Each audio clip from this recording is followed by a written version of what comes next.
we start with Alvarinho. Well, good evening everyone, first of all, and before I start talking about the wines, I must obviously thank Pablo and all the Valentino team for this opportunity. Pablo, once more, thank you for the invite. Thank you for showcasing your beautiful, very stylish and authentic Rioja wines, which is always a pleasure to taste. On our side, we are in a different region, as Rafael has explained. We're in the Douro Valley, and here we are obviously facing a lot of challenges with a very austere region, a region with poor soils, a region with austere and extreme climate, in which we have a very cold and rainy winter with a very hot and dry summer. And then we have this ideal of how this wonderful region, I don't know if any of you have visited the Douro Valley, but if you haven't, I suggest that you do, because it's one of the most beautiful wine regions in the world. And here we have another very, very, let's say, important condition, which is our landscape.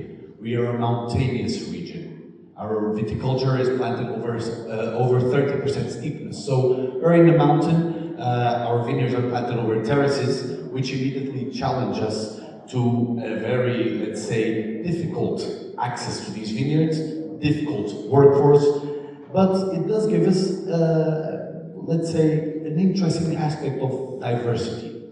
And so what we want to share with you today here is precisely our interpretation of that diversity.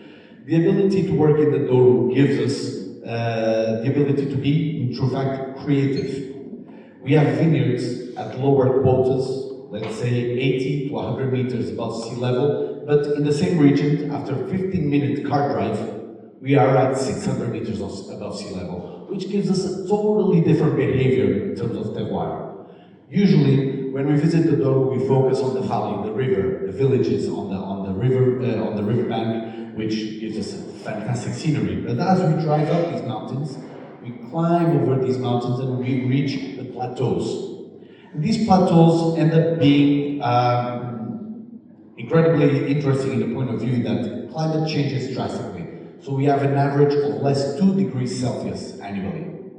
For us, that's not a big change. We just put a jacket on, or in my case, I don't even put a jacket.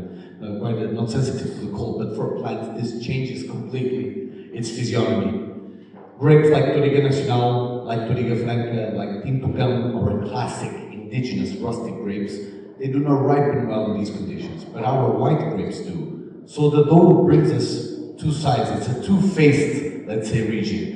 On the lower quotas, we found the powerful, complex, profound reds, and on the plateaus, we find very fresh, aromatic whites with a lot of acidity, and most importantly, a lot of balance. And so, in my family, my grandfather was always believing that he would only make great wines if he made wines from his own vineyards. So he started buying a lot of land, started purchasing a lot of vineyards. And in his point of view, these vineyards of the high plateaus were incredibly favorable for the production of port, white port. It was something that he enjoyed doing, and it's something he enjoyed drinking. And in the 90s, my father readapted that vision to the still wines. And so in the 90s, we get a big revolution in terms of the way we were making our wines. Our vision changed. So port, it's a sweet, fortified wine, which is incredibly rustic, incredibly resistant to oxygen, as it's fortified, that it's resistant to any biological contaminations. Port is an all-rounder, but still wine is not. So immediately our wineries changed.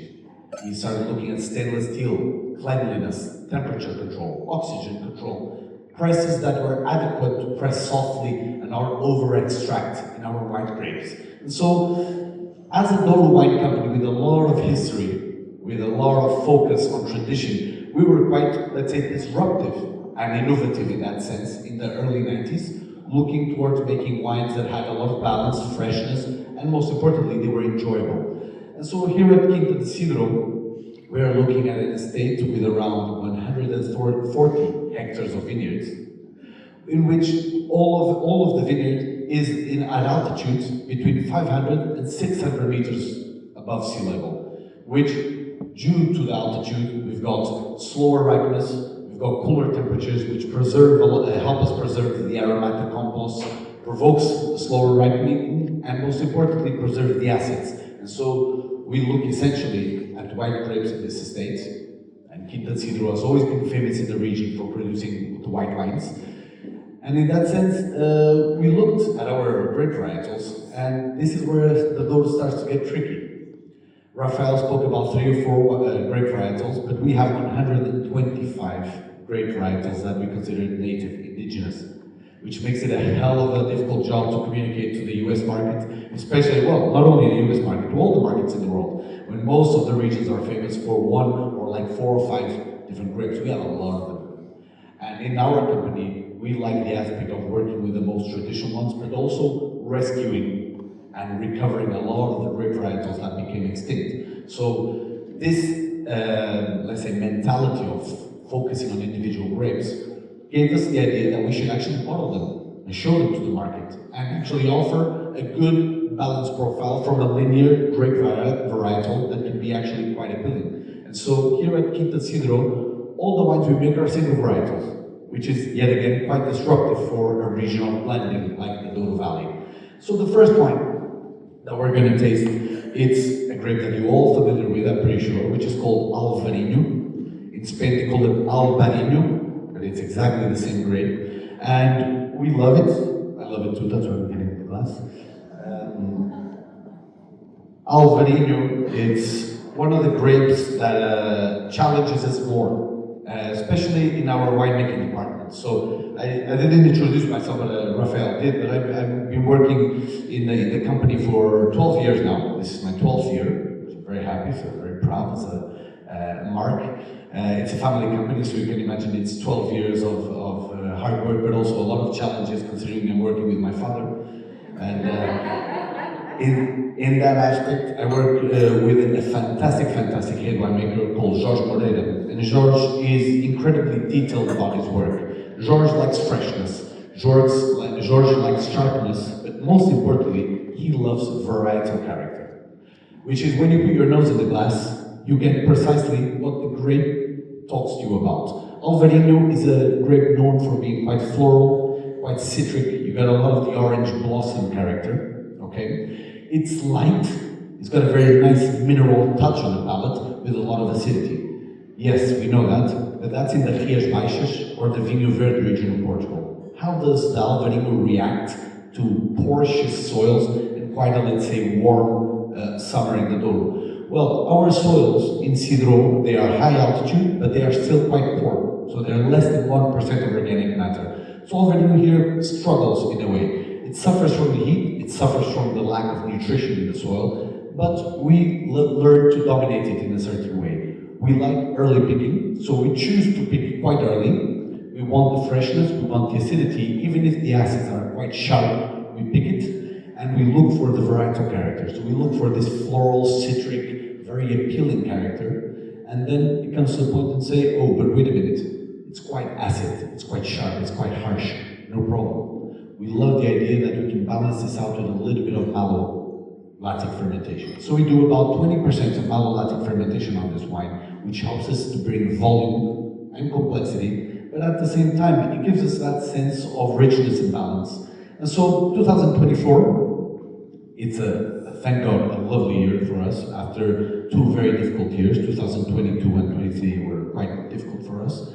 And 2024 was lovely because we had very aromatic, fresh whites. The grapes ripened very slowly. It was a nice, relaxed vintage. And so in this case, our Alvarinho shows precisely what we want from it. We want sharpness, we want freshness, but we also want that vivid, attractive, aromatic character.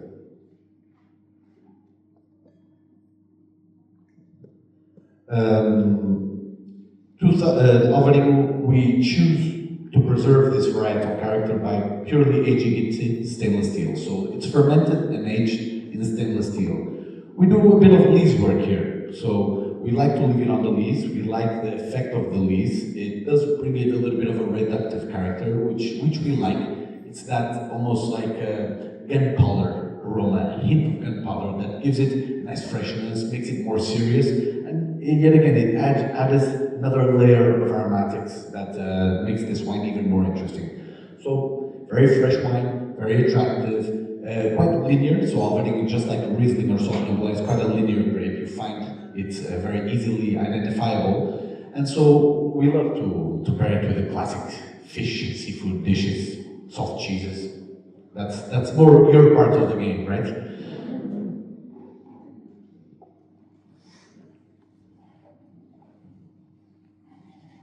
Very well. Passing on to the second wine. It's one of our favorites at the moment. The wine is made also from Quinta Cidro, made from the grape Gouveio. This is a synonym here in Spain as well, called Gouveio. So this is one of the grapes that is getting quite a hype. I understand totally why, because it's a grape that gives us a different personality. Some grapes are aromatic and expressive, other grapes are more neutral and mineral. They give us more of that discrete aroma, and they work more on the mouthfeel and texture. And Gouveio is just like a Chardonnay. It's more of a winery grape. So we find Gouveio to be a quite adaptive grape to the Douro. It likes being there, but it likes the cooler zones, the more fertile zones, and northern-facing exposure. So it doesn't like a lot of heat and a lot of sunlight. We also have, so in this case, a very short window to harvest. We pick quite early. We're looking at freshness and balance, never at body power and exuberance. And in this case, we do a little bit of barrel aging. So we look at the Gouveio for its more, let's say, plummy, floral, discrete character, but then we bring out the body with a bit of oak aging. So we do 6 months of 500-liter barrels, used oak. The philosophy of our winemaking, and as you will see through this lineup, is that we don't like a lot of new oak. We love to preserve a lot the character of the wines, so we use a lot of used oak, never more than 10%, even on the reds. And so it's a bit of philosophy of winemaking and how we like our wines. And so in this case, the Gouveio is precisely that. You have the unctuosity enough to make it a rich, enjoyable wine. You have the structure that gives it ample flavors, but you don't have weight. You still have that freshness, that sharpness, that crispness that we love in Gouveio.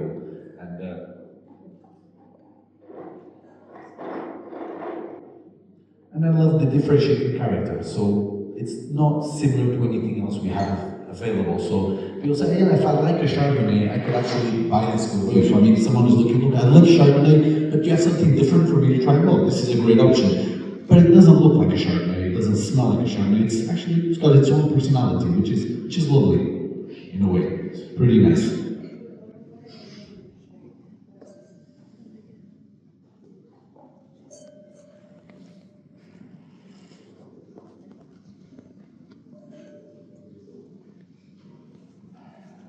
And so, to finish off the white section, we go to the Carvalhas white, to Carvalhas Branco, Quinta das Carvalhas now, 2023. So challenging year, incredibly challenging. It is one of these years you're on the beach and you get a result. In this case, George was on the beach, I was in the winery. I sent him a message with the results of the quality control of the grapes, and he jumped out of his chair, got in the car, came up to Douro, and we started the harvest. So cool year, everything was relaxed, everything was going well, and suddenly big heat wave. So we got to rush into the vineyards, harvest, try to get grapes in the best condition possible. So it's a challenging year. It was a fun harvest, I must say, but it was a challenging one. And the whites from 2023 show that viscosity. So you have intensity, aromatics, you've got complexity, you've got lushness, but we still managed to get that freshness and that crispness. So Carvalhas white for us, it's what we'd say our best white wine. Well, this is the best white wine from Quinta das Carvalhas because it's the only one we make there. But it's a lovely white. We try to get a Burgundian approach to this. 2 grapes, Viuvino, that's what you get on the nose, the citric character, the plummy character. You get a very nice, let's say, almost like that fruit, I forget to, melon character on the nose, all very discreet and nice. Viuvino loves oak, loves aging in oak. It gets big, it gets bold, it gets quite expressive, but it's quite short on acidity. It's quite of a boring grape, to be honest. But the Gouveio is not. And as you've seen, Gouveio is quite sharp, it's got a lot of texture, and that's how we balance out this blend quite nicely. This vineyard was planted by my grandfather 45 years ago. It's a lovely vineyard. It's the only white vineyard, well, one of the only two white grapes that we have in Quinta das Carvalhas. Quinta das Carvalhas is mostly dedicated to red grapes. So here, it's quite a, let's say, like a bastard child. It's the only white grapes in the region of port wine, let's say, section of the Douro. And so we do a bit of barrel aging on this one, a little bit more new oak here. We want the oak to bring out also this intensity, this volume and structure on the wine. So we do about 20% new barrels. And to be honest, I think this is maybe one of the less impressive years of Carvalhas, but I'm still really loving this one, and it's aging beautifully. So I think in 10 years' time, we'll even enjoy it more.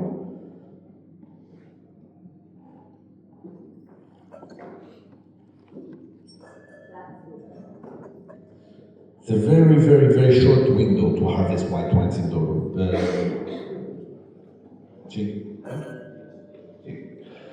When we look at white wines in Douro, it's always a challenge. But the fact is that Douro has been making sparkling wine and white wines for the last 200 years. So I mean, something must be right about the region on white grapes. And so we focus a lot on it, and we make more white grapes than red grapes. And so we're a company quite specialized on that.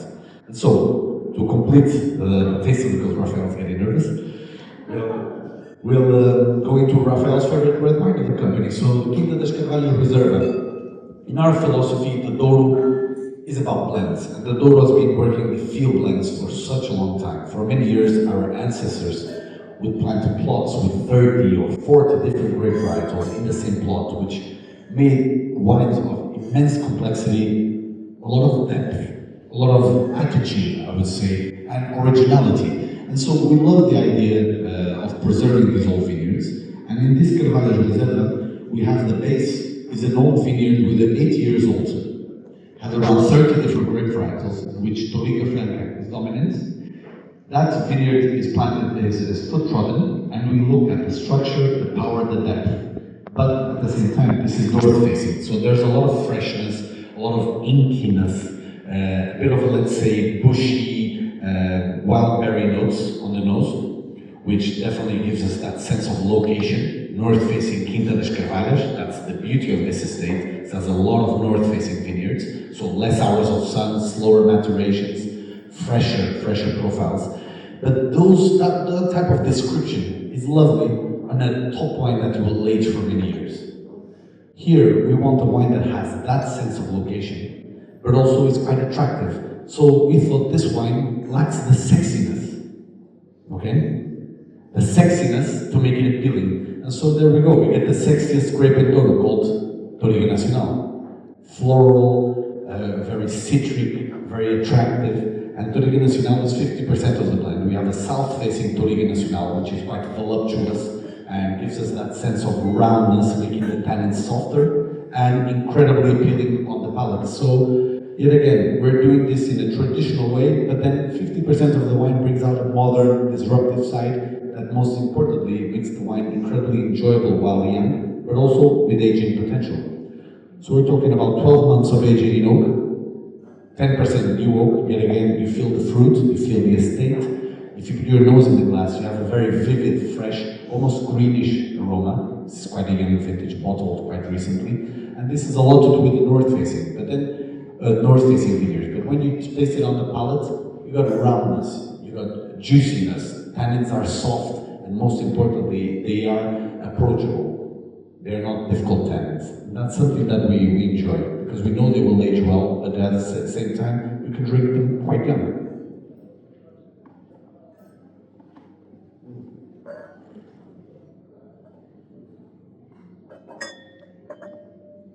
I'm spitting the opposite way. Spitting inside. In Pablo, we got the last bottle of Carvalhas, which I detected had cork inside. So if any of you feels cork in your Carvalhas, which I presume you don't, because the bottle was almost full, I presume they just opened it to serve me and Pablo, let me know. It's okay. But here we finish off with great style. Carvalhas old vines. So we're talking about 3 plots of very old vines planted between 1927 and 1934. These are three plots that are north-facing on Quinta das Carvalhas at a lower quota. So we're talking about 100 meters above sea level. This brings out the magic of the estate, which is very old vines, north-facing. They keep a lot of a fresh character. But old vines, they don't produce a lot. Yields are incredibly low. So I'm talking about 200 grams per plant, which allows the plant to focus all its energy, all its photosynthesis on one cluster or two clusters per plant, okay? Allowing incredible ripeness, a lot of details in the formation of aromas and tannin and color.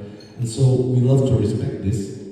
We've been picking quite early to try to find the freshness in the wine. We bring it to the winery and we do foot stomping throughout the whole fermentation. So the whole fermentation is made in something called lagage, which are sort of pools in which the grapes stay up to knee height, and we do the foot trotting. 4 hours the first day, 4 hours the second day, and then free treading, free stomping over the 7-8 days of the fermentation.